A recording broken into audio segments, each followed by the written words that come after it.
আহ, সকালের এই হাওয়াটাই যেন মাটির প্রাণ। পলাশ, দেখলি এবার চারাগুলো কি তাড়াতাড়ি মাথা তুলে দাঁড়িয়েছে। সৃষ্টিকর্তার সহায় থাকলে ফলন ভালোই হবে মনে হচ্ছে। ভালো হবে মানে? এই কচ্ছপের গতিতে বাড়লে ভালোটা হবে কবে? তোমার মতো শুধু প্রকৃতির দিকে তাকিয়ে বসে থাকলে আমার চলবে না ভাইজান। যুগ পাল্টেছে, এখন সবকিছু হয় স্পিডে। আরে, গাছে বাড়ারও তো একটা নিয়ম আছে নাকি? জোর করে কি আর কিছু হয়? দেখ, গতকালই গোবর সার দিয়েছি। মাটির আসল খাবার তো এটাই। দেখবি দিন 15-র মধ্যে ক্ষেতের চেহারা কেমন ফিরে যায়। গোবর সার? তুমি এখন ওই আদিম যুগে পড়ে আছো ভাইজান। গোবরের গন্ধে আমার মাথা ধরে। আমি খোঁজ নিয়েছি, শহরে এমন সব ভিটামিন পাওয়া যায় যা এক রাতেই গাছের চেহারা পাল্টে দেয়। আমি ওসবের ব্যবস্থা করব। কাকা, আমাদের বিজ্ঞান বইতে আছে মাটির জন্য জৈব সারই সবচেয়ে ভালো। রাসায়নিক সার দিলে মাটি আস্তে আস্তে তার উর্বরতা হারিয়ে ফেলে, তখন আর কোনো ফসলই হতে চায় না। তুই আবার এর মধ্যে বই নিয়ে এলি? তোর বাবার মতো তুইও একটা বইয়ের বোকা। আরে, দুনিয়া চলে টাকার জোরে, বইয়ের কথাই নয়। যার পকেটে টাকা, সবাই তাকেই সালাম টোকে। আমার জমিতে যখন বড় বড় তরমুজ ফলবে, তখন বুঝবি বিজ্ঞান কার পকেটে। হ্যাঁ, আকারে কি সব হয় ভাই? তরমুজের আসল দাম তো তার স্বাদে, তার মিষ্টতায়। অতিরিক্ত লোভে পড়ে মাটিটাকে বিষাক্ত করে তুলিস না। তোমার মতো অল্প খুশি থাকার মানুষ আমি নই। আমাকে অনেক বড় হতে হবে, অনেক টাকা কামাতে হবে। আমি চললাম শহরে আমার স্বপ্নের সার কিনতে। সাবধানে যাস, আর যাই আনিস বুঝে শুনে ব্যবহার করিস। আমার জন্য তোমাকে ভাবতে হবে না। নিজের ওই ছোট সংসার আর ছোট ক্ষেত নিয়ে ভাবো।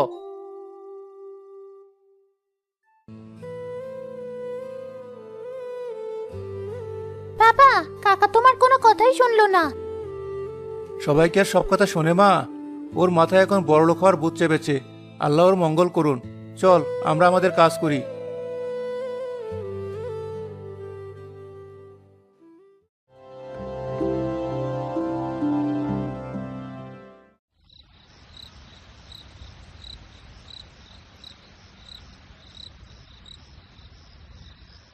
এনেছো তাহলে? আমি তো ভয়েই ছিলাম যদি আবার ভাইয়ের কথা শুনে খালি হাতে ফিরে আসো। আমি পলাশ, কারো কথাই চলি না। আমি নিজের রাস্তা নিজে তৈরি করি। এই দেখো, শহরের সবচেয়ে বড় দোকান থেকে সবচেয়ে দামি ওষুধগুলো এনেছি। দোকানদার বলল এগুলো নাকি জাদুর মতো কাজ করে। রকেট স্পিডে গাছ বড় হবে, আর ফলের সাইজ হবে কল্পনার বাইরে।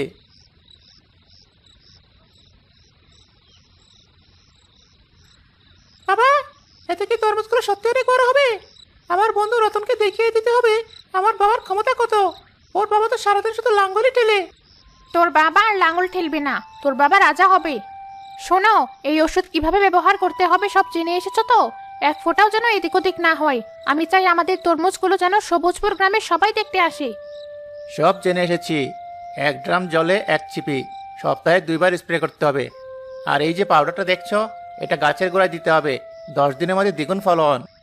ভাবো তো একবার, বাজারে যখন সবাই ছোট ছোট তরমুজ নিয়ে বসবে, তখন তুমি একাই ভ্যান ভর্তি করে হাতির মতো বড় বড় তরমুজ নিয়ে নামবে। সবার চোখ তো ছানা ভরা হয়ে যাবে। আর সেই টাকা দিয়ে তুমি আমাকে একটা নতুন মডেলের রেঞ্জার সাইকেল কিনে দেবে। আর সবচেয়ে দামি মোবাইল ফোনটাও চাই কিন্তু। হ্যাঁ হ্যাঁ হ্যাঁ, পাবি পাবি, সব পাবি। তোর মায়ের জন্য সোনার সীতাহার, আর তোর জন্য সাইকেল, মোবাইল। শুধু কয়েকটা দিনের অপেক্ষা। কাল ভোর থেকে আমার জমিতে বিপ্লব শুরু হবে। সোহেল ভাই দেখবে, পুরোনো আমলে চাষাবাদ দিয়ে পেট চলে, কিন্তু ভাগ্য ফিরে না। ঠিক বলেছ, ভাগ্য ফেরানোর জন্য একটু চালাকি তো করতেই হয়। দুনিয়াতে বোকারা শুধু খেটেই মরে, আর চালাকরা তাদের মাথায় পা দিয়ে উপরে ওঠে।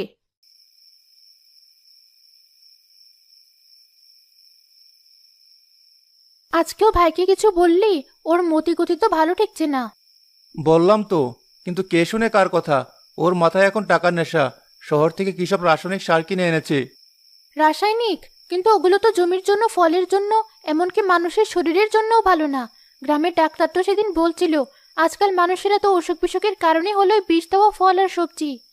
ঠিক বলেছ মা, আমাদের বইতেও লেখা আছে এই রাসায়নিকগুলো ধীরে ধীরে মাটির ভেতরের উপকারী জীবাণুদের মেরে ফেলে। মাটি তখন পাথরের মতো শক্ত হয়ে যায়। আমি ওকে সব বোঝানোর চেষ্টা করেছি সেতু, কিন্তু ওর চোখে এখন রঙিন চশমা। ও শুধু বড় বড় তরমুজ আর টাকার স্বপ্ন দেখছে। আমি কি করতে পারি বলো? তোমার ভাইটা বরাবরই একটু জেদি আর লোভী, কিন্তু নিজের ভালো মন্দ বোঝার মতো বয়স তো তার হয়েছে। তুমি আর বেশি চিন্তা করো না তো, নিজের শরীরটার দিকেও তো দেখতে হবে। খেয়ে নাও। বাবা, তুমি চিন্তা করো না, দেখবে আমাদের তরমুজগুলোই সবচেয়ে ভালো হবে। কারণ ওগুলো আমরা ভালোবাসা দিয়ে তৈরি করছি, লোভ দিয়ে নয়। আমার মাটা তো অনেক বড় বড় কথা শিখে গেছে। ঠিক বলেছিস, আমরা আমাদের সততার প্রতি থাকবো। ফল যা দেওয়ার উপরওয়ালাই দেবেন।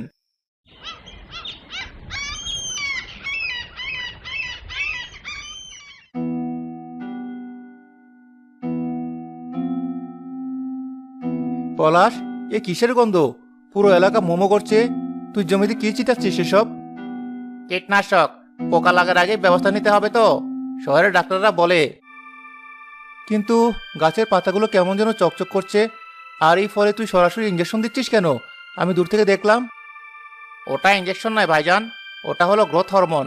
এটা দিলে ফলের সাইজ তাড়াতাড়ি বাড়ে আর দেখতেও সুন্দর হয়। তুমি এসব বুঝবে না, এগুলো আধুনিক টেকনোলজি। কিন্তু কাকা, এই হরমোন তো ফলের ভেতরটা ফাঁপা করে দেয় আর স্বাদ নষ্ট করে দেয়। আমাদের স্কুলের এক স্যার বলছিলেন এই ফল খেলে মানুষের শরীরেও হরমোনের সমস্যা হতে পারে। এটা তো মানুষের সাথে প্রতারণা করা। প্রতারণা? শোনো মেয়ের কথা। আরে বাজারে মানুষের চোখ যা দেখে তাই কেনে। পেটে গিয়ে কি হলো তা কে দেখতে আসছে? আমার তরমুজ যখন বাজারে যাবে তখন মানুষ সমরিকে পড়বে, আর তোর বাবা তখন বসে বসে মাছি তাড়াবে। টাকা রোজগারের জন্য মানুষের জীবনে খেলা করিস না পলাশ।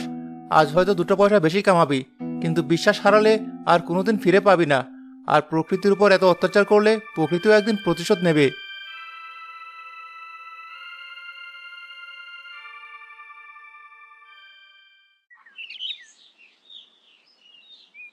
দেখেছো পলাশটার জমি তরমুজগুলো? আরে বাবা, তরমুজ না, যেন এক একটা সবুজ রঙের ফুটবল। দেখলাম বটে, ফলগুলো বেশ নাদুস নুদুস হয়েছে, দেখতেও ভারী সুন্দর, একেবারে নিখুঁত গোলাকার। শুধু পরের চেহারা দেখলে কি হবে, আসল জিনিস তো ভেতরে। সোহেল ছেলেটা তার বাপের মতো হয়েছে, মাটি চেনে, সে যা ফলায় তাতে অমৃতের স্বাদ থাকে। আর পলাশা তো চোখ চোখ করে শহরের দিকে, শুনেছিলাম কি সব ওষুধ বিষ এনে দিয়েছে। আরে ধুর চাচা, চোখ পাল্টেছে। এখন ওষুধ ছাড়া কি কিছু হয়? দেখবে পলাশে এবার বাজিমাত করবে। ওর একটা তরমুজের যা ওজন হবে, সোহেল 10টা পেয়েও সেই টাকা তুলতে পারবে না। দেখা যাবে, সময়ই কথা বলবে। লোভের কলসি বেশি দিন টেকে না, ফুটো হবেই।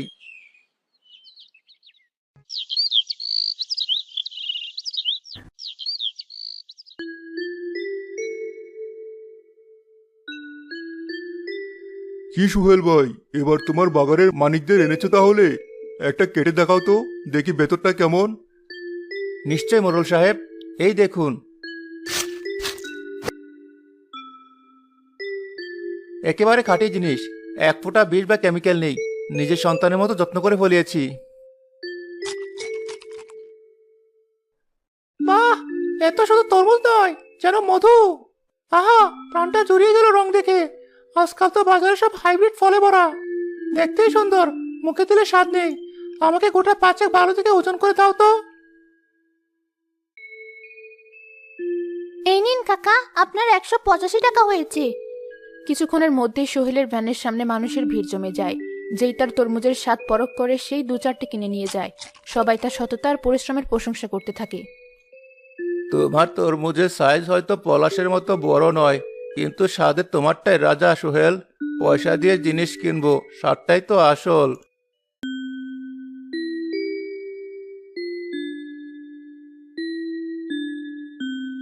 দেখলে তো মা, মানুষ এখনো ভালো জিনিসের কদর করতে ভোলেনি। আমি তো জানতামই বাবা, আমাদের জয় হবেই। সততার জয় সবসময় হয়।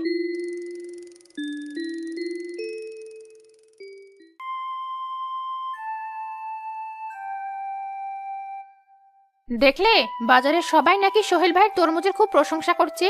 করতে দাও, ওরা জানে না আসল রাজা এখনো ময়দানে নামিয়েনি। আমি তো আজই ভ্যান নিয়ে বাজারে যাব ভাবছিলাম। সোহেল ভাইয়ের সব মাল তো শেষ, এখন আমার পালা। না, এখনই না, এই ভুলটা করো না। বাজারে এখনো অনেক তরমুজ আছে, দাম একটু চড়া, কিন্তু আমাদের এই স্পেশাল মালের জন্য এটা ঠিক দাম নয়। তাহলে কবে যাব? ফল তো পেকে গেছে, বেশি দিন জমিতে রাখলে তো নষ্ট হয়ে যাবে। এখানেই তো বুদ্ধি, আরো সপ্তাহখানেক অপেক্ষা করো, দেখবে বাজারের মাল কমে আসবে। তখন তরমুজের জন্য হাহাকার পড়ে যাবে। সেই সময় তুমি এই সবুজ হাতিগুলোকে বাজারে নামাবে। যা দাম চাইবে মানুষ তাই দিতে বাধ্য হবে। এটাকে বলে বিজনেস। বাহ, তোমার মাথায় তো দারুণ বুদ্ধি খেলে রিমা। ঠিক বলেছ, বাজারের সব মাল শেষ হওয়ার জন্য অপেক্ষা করব। শেষ চালে আমি বাজিমাত করব।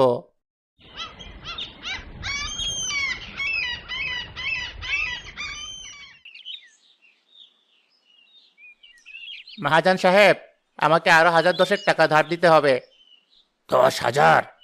আগের 5,000 তো এখনো শোধ হয়নি। সুদে আসলে ওটা 6.5 দাঁড়িয়েছে। আবার 10,000 চাইছিস কিসের জন্য? আরে সাহেব, আপনি টাকা চিন্তা করবেন না। আমার জমিতে এবার সোনার ফসল ফলেছে। 1 সপ্তাহের মধ্যে বাজারে মাল তুলবো, তখন আপনার সব টাকা একেবারে শোধ করে দেব, মিষ্টি খাওয়ার টাকা সহ। ফসলটা কিসে? তরমুজ। তবে যেমন তেমন তরমুজ নয়, এক একটা সাইজ 3টার সমান। এক বেচা দিলে আপনার এই 1010 টাকা উঠে আসবে। হ্যাঁ হ্যাঁ হ্যাঁ, তাই নাকি? আচ্ছা, দিচ্ছি। কিন্তু মনে রাখিস, 10 দিনের দিন টাকা চাই। একদিন এদিক ওদিক হলে আমি কিন্তু তোর জমির দলিল আমার সিন্ধুকে ভরবো। আপনি নিশ্চিন্তে থাকুন, 10 দিনের আগে টাকা পেয়ে যাবেন।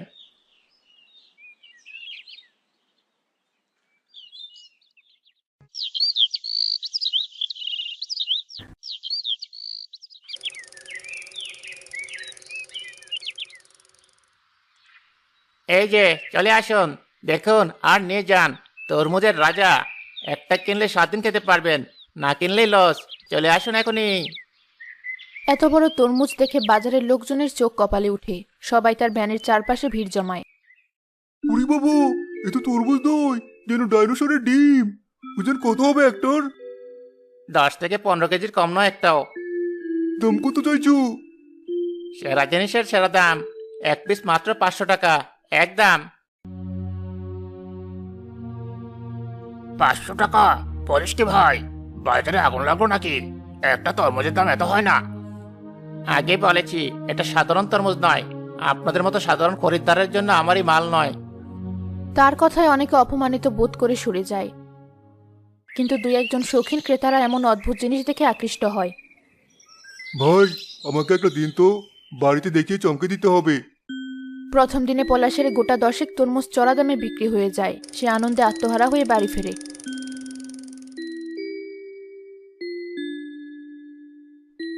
আজ প্রথম দিনে 5,000 টাকা লাভ। কাল থেকে দেখবে লাইন পড়ে যাবে। আমি তো আগেই জানতাম, আমার বুদ্ধির কি তুলনা হয়?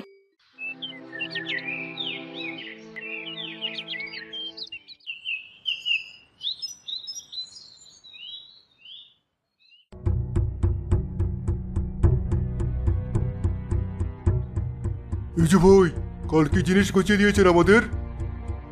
কেন ভাই, কি হয়েছে? কি হয়েছে? এই দেখো কি হয়েছে। 1 ফোঁটা রস নেই, মিষ্টতা নেই, মুখে দিতে কেমন একটা তিতা ওষুধের গন্ধ। সবাই চিচি করছে। আমার মান সময় সব ধুলো মিশিয়ে দিয়েছো তুমি। শুধু এনার সাথে নয়, আমার সাথে একই ঘটনা ঘটেছে। আমার ছোট বাচ্চাটা একরকম মুখে দিয়ে বমি করে দিয়েছে। তুই ফলে বিষ মিশিয়ে বিক্রি করছিস?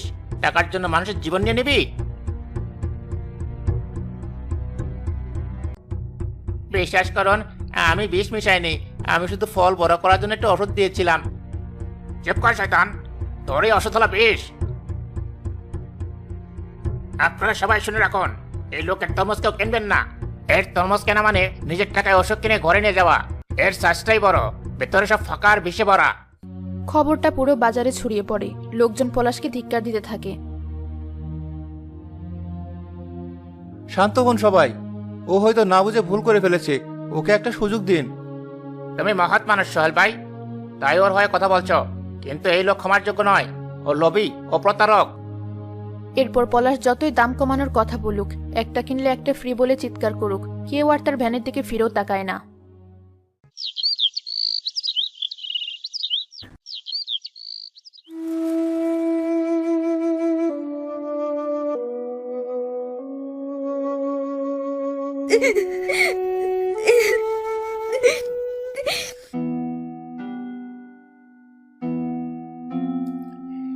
কে পলাশ বাবু, খুব তো বলেছিলে সোনার ফসল, এখন তো দেখছি দুর্গন্ধের ফসল ফলিয়েছ। আমার টাকাটা কই? আজ তো 10 দিন পার হয়ে গেল। মহাজন, আমি শেষ হয়ে গেছি। আমার সব শেষ। আমাকে আর কিছুদিন সময় দিন, আমি আপনার সব টাকা শোধ করে দেব। সময়? আমি বিল্লা মহাজন, সময় দিই না। সময় কেড়ে নেই। কাল সকালের মধ্যে সুদে আসলে পুরো 17,000 টাকা আমার চাই, নইলে পরশু দিন এই জমি আর এই তোর বাড়ির চালে আমার লুক্কা শুরু করবে। এটা আমার শেষ কথা।